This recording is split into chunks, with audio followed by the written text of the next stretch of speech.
Hey guys, today we're doing a quick review of the new Body Helix Flik F1 Terracore.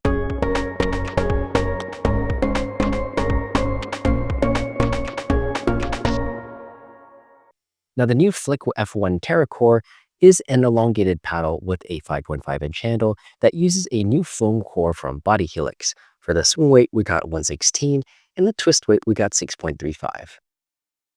Swing weight on this one is actually a little lower than average for an elongated paddle, while twist weight is actually pretty solid for this shape, so overall, the numbers are pretty good. For the surface layers, it uses 4 layers of carbon fiber and 1 more layer of fiberglass for some added pop. Like I mentioned earlier, this does use a full foam core, but we're not going to talk much about the construction and instead talk more about how the paddle plays. Now let's start with the overall firepower, which I talked about a bit already in the power rankings video. The F1 sits up close to the top of the power category. It's neck and neck compared to the Rhombus R1V2 Ripple, which I previously had at the top of the power category before it got recently dethroned by the Vatic V7 V-Core long handle. I would say for drives, the F1 has the same power level as the Ripple, but it just gets edged out in the pop category. That said, it's surprising how soft the ball feels on contact. You don't get a stiff, hollow feel like you do on many of the other power paddles. I believe it's a combination of the foam core with the many face layers on the surface, but I find the F1 to have a pleasant and nice feel off the face, considering how much power and pop it provides. I would say it did take a bit to get used to the high levels of pop, because with the feedback of the ball off the face, you don't expect how fast the ball comes off.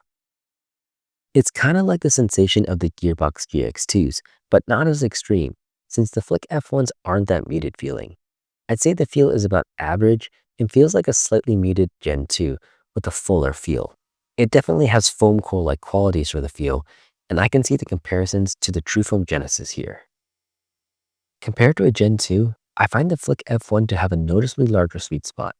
It's probably the best sweet spot I've hit in an elongated paddle, and if you do want to improve the stability a bit more, the swing weight is low enough to allow you more room for customization. Last, let's talk about the spin. I find the ball shaping on the F1 to be very nice. I would compare it to a True Foam Genesis, as you can really bite the ball on top spin shots and generate top-tier levels of spin. Overall, I find the F1 to be a crazy fun paddle. It's top tier in most categories: high power, high spin, large sweet spot, and fast maneuverability. But it just doesn't have good control. Because of that, the F1 is more of an advanced paddle and not one I recommend to beginners.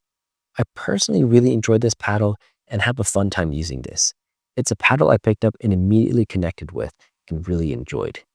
Normally, I don't like the softer foam feel of most Gen 4s, but I just found it to work well here with the high pop and power this paddle provides. One last thing, if you aren't a fan of the elongated shape, Body Helix does have plans to release the F1 in a hybrid and wide body shape in the future, so stay tuned for that. I'm really excited for the wide body version, as I find that one will probably be more controllable and end up being one of my top wide body paddles.